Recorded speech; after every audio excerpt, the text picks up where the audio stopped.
How much longer will it take? We're going to bury my mother's body and offer flowers, so it might take a few more hours. What?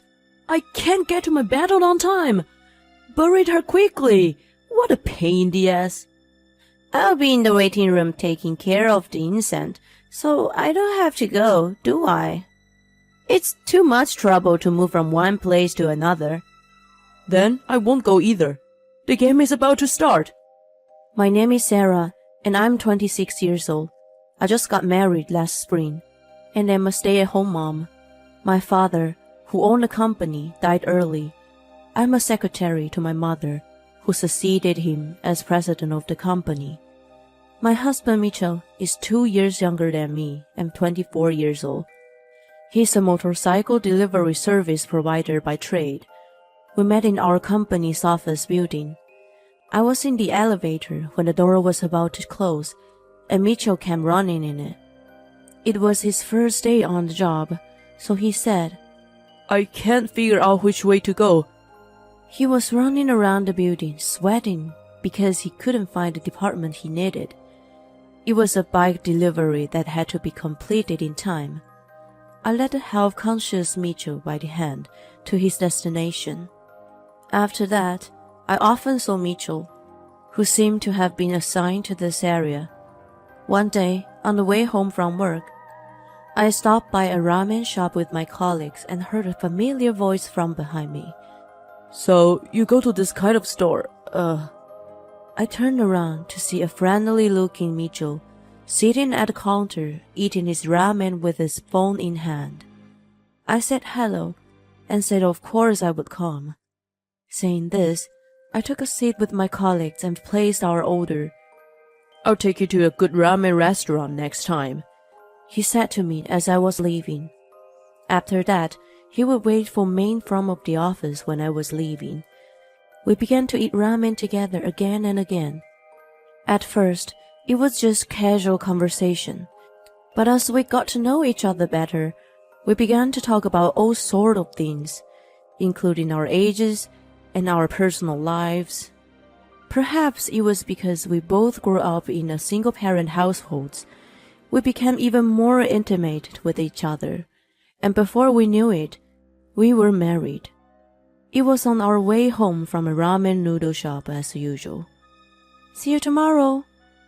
As we were walking to the station, Mitchell suddenly says to me, I want to introduce you to my mom.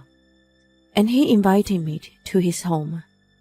It was already 9 p.m. on the clock after having had dinner at a ramen restaurant. It was late. It's rude at this hour, so shouldn't I go another day? I don't even have a gift for her. I said, It's okay. My mom wants to see you. She said I can take you anytime. And our house is close. It's a bit shabby though. So, please come. Mitchell was very matter-of-fact about it. No, even if you say that, you'll be insane at this hour of the night. Mitchell didn't hear my hesitant reply. He rode his bike and pointed in the direction we were walking. We turned off the main street where the ramen shop was and entered a narrow street. I saw the house with a barn, which is very rare nowadays. This is our house. Pretty shabby, huh? Mitchell chuckled as he parked his bike in the grassy yard, opened the poorly made sliding door, and beckoned me to come in. Is it really okay to come at this late hour?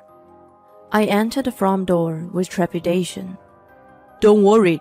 We live in this kind of place. There's no need to be formal. A woman, Mitchell's mother, came out from the back after hearing our conversation. I greeted her with a reserved hello and said, I'm sorry it's so late. She greeted me with a hesitation and welcomed me as if she had been waiting for me. Mitchell, I'm so glad you finally brought her here. Sarah, is it? Please, come on in. My first impression of Mitchell's mother was that she was loud and talkative. She seemed to have a bit of quirky personality. As soon as I entered the room, Mitchell's mother persistently asked me about my family home. She smiled meaningfully and dug deep. How much are your family's total assets? Will you be able to take over the company in the future? How much is your income now? I was getting tired of being asked so many questions about money. I looked at Mitchell to see if he can help me. He was absorbed in a game with his phone in his hand. He didn't seem to be listening to our conversation at all. I was afraid that she would keep on asking me questions until the world was over. I'm sorry, I have to work early tomorrow. And I left the conversation. If I were to marry Mitchell, would I be able to call her my mother? I was a little worried. His mother, who seemed to be oblivious to my worries, even come to my mother's house to say hello, even though Mitchell had not yet formally proposed to me. She was trying to get me to be a part of her family, and she was making moves for us to get married. Mitchell's mother's momentum led to our marriage. I was prepared to live with my in-laws with the way my mother-in-law was acting. Surprisingly, we were not forced to live together. We started our new life in a newly built rental apartment. Well, I guess we couldn't even bring in our new furniture in that old house. My mother was also concerned about me moving in with my mother-in-law after the marriage. She was relieved that we got off to an uneventful start. It was when my marital leave ended, and I was returned to work tomorrow. While I was on leave, my mother was working without a substitute secretary. I taught her to be careful when driving, but accidents happen even when we are careful. A phone call from the police reminded me of this. The feeling of coldness all over my body and the voices that sounded like echoes. I took Mitchell, who was playing a smartphone game, by my side. We went to the place where the police told us to go. My mother, who was lying in a dark room at the destination, could not answer me anymore. Unable to accept what was in front of me, I was stood there in a daze. I could neither cry nor scream. Beside her, Mitchell was absorbed in the game without changing a single expression on his face. I could resentfully hear the sound of the game, echoing in the silence. Time passed at a hectic pace. The wake was over without any real sense of sadness. The day of the funeral arrived. The funeral for my mother, who was the president of the company, was to be held in the form of a company funeral. The employees willingly divided up the work that needed to be done. They took care of the details and the mourners. I think I got a glimpse of my mother's personality before her death. I should be the good mourner and do my best to live up to my mother's memory. While I was immersed in such thoughts, I noticed that the reception area for mourners was strangely noisy. There shouldn't be any accident at the place where the ceremony was originally held in solemnity. When I turned around to see what was going on, I found an unbelievable scene. To my surprise, employees were helping out. My mother-in-law was in charge of the reception for the mourners. She was looking at the money in the envelope and writing the amount of money under her name. I didn't realize the mourning gift was less than the wedding gift. I thought there would be more, because it was the president's funeral. The employees at the reception desk and those who came to offer condolences were taken aback by this behavior. Some of them are even wondering if they should offer the condolences anymore. How could she embarrass us like this? I ran over to her. How dare you do this? Please stop it right now, I shouted out loud. My mother-in-law didn't seem offended. Sarah, what are you yelling at me for? I went to the trouble of helping you. Isn't that kind of attitude rude? She got mad at me. If I spoke back here, the fuss was bound to get louder because it's something she would do. I swallowed what I wanted to say, and only asked her to leave the reception area without further argument. In the meantime, it was time for the prayer to start, and I hurried to take a seat. However, Mitchell was nowhere to be found. One after another, Relatives and friends were taking their seats. I was looking for Mitchell, but I found him playing a smartphone game in the corner of the hall. I thought that my mother-in-law and Mitchell were insane, but I had no idea that they had no common sense. I took the phone out of his hand and said, "Hey, Mitchell, that's enough." I forced him to stop playing. "Why'd you do that? Give me my phone back." I silently put the phone in Mitchell's pocket, and I made him take his seat. I made it to the prayer just in time. I took a deep breath and put out the rosary beads I had in my pocket. Mitchell reached into his pocket too. I thought he was going to take out his rosary beads, but what came out was his smartphone. He started to play the game again. During the prayer was being said, I couldn't yell at my husband in front of so many people. I tried to warn him in a whisper, but Mitchell, who was engulfed in the game, could not hear me. During the prayer, Mitchell's phone was the center of attention, which was extremely embarrassing. When it was his time to receive communion, I gave him a God elbow thrust. There, Mitchell blundered again. After the communion, instead of singing, he began to frantically clap his hands. He returned to his seat with an indifferent look on his face. He seemed to be very serious and did not even know how to behave.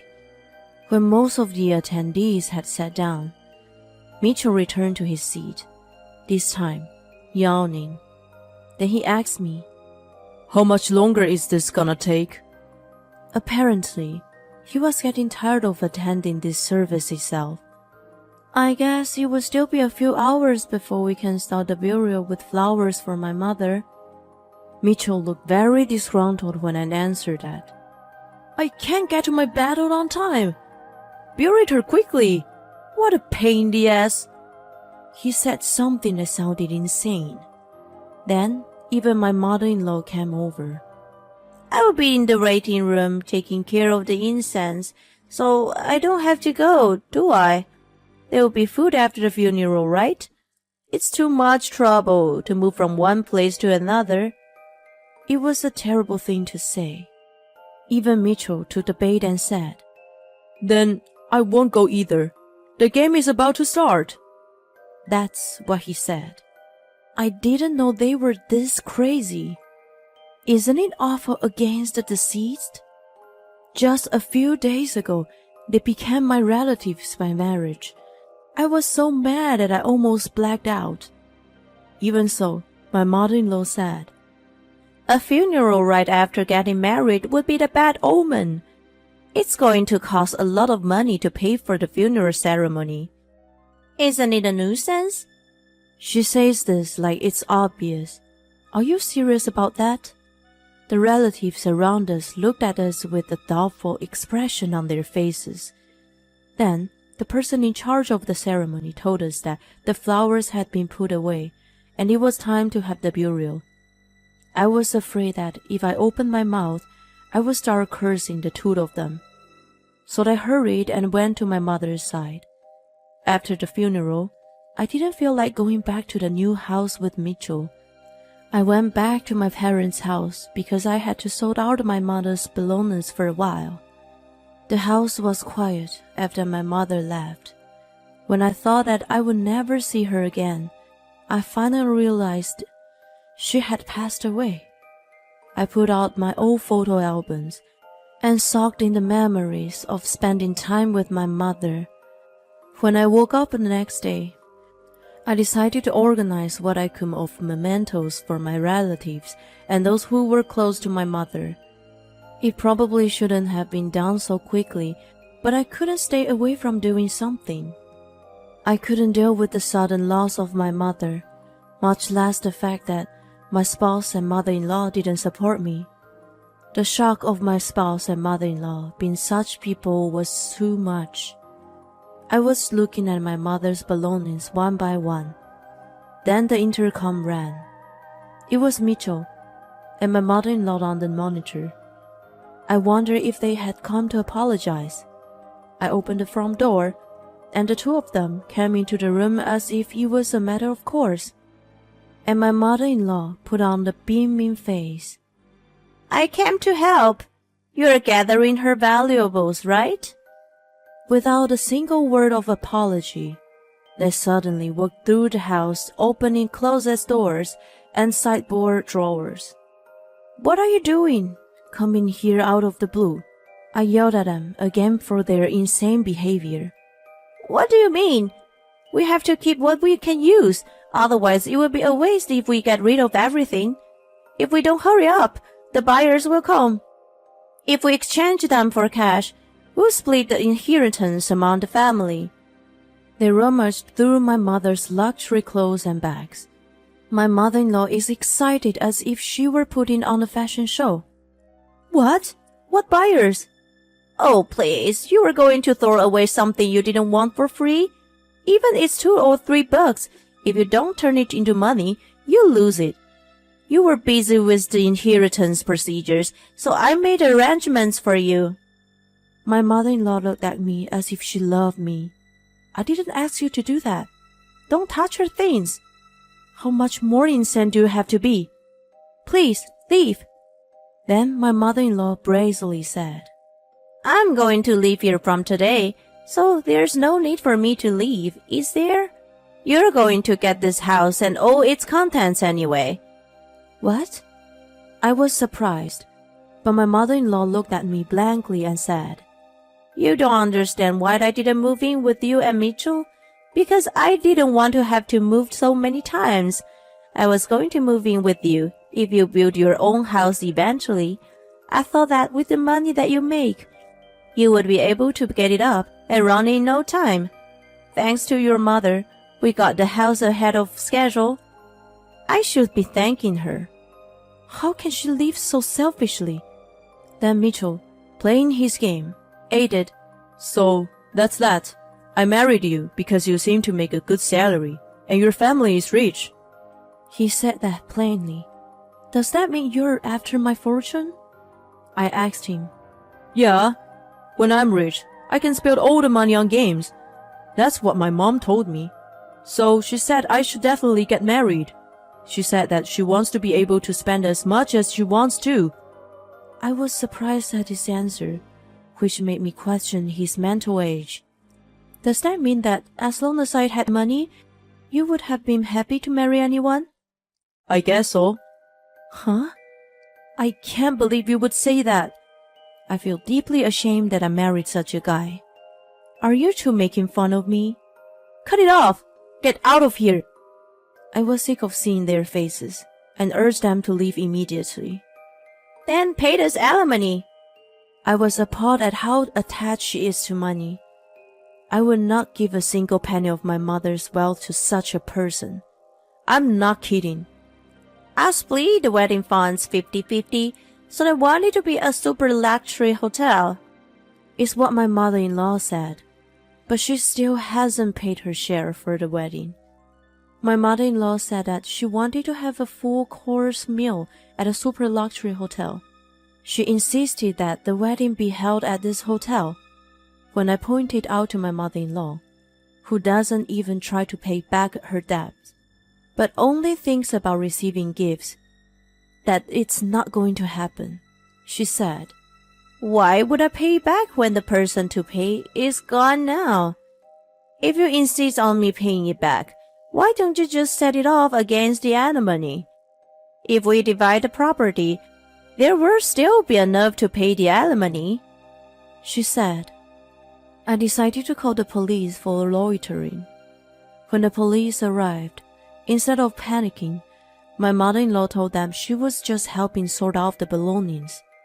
While they were arguing, the buyer arrived, and the police interviewed the buyers as well. After confirming that the client was the mother-in-law, the police questioned me, and I told them my mother-in-law sold the belongings without permission. They took my mother-in-law and Mitchell out of my family home. After that, the interview was over. After the interview, my mother-in-law and Mitchell returned to my house without hesitation. "I'll call the police again," I said over the intercom. I'll never do anything selfish again, they said, and apologized and begged me to let them live here. My mother-in-law and Mitchell ended the lease at their old home, so they had no place to return to. And they even got rid of their clothes and furniture. They told me all they owned was the clothes on their backs. What kind of greedy and brazen mother and son are they? Of course, I had no intention of doing them any favors. The two of them were literally penniless. They had nowhere to go, so they stayed under the eaves of my house for a while. I wondered how long it had been since I saw them being questioned by the police officers patrolling the area. After that day, I never saw them again. I am now remarried to the kind, caring, sensible man who has taken over my mother's business and home. He sees me for who I am, not my background. He is very bright and very dependable in running his company. I have been through some terrible experiences, but I am determined to be as happy as I can be. Of course, I will do this with my husband, who is very kind to me. I hope that one day, when I see my mother again, I will be able to tell her that I have lived a very happy life.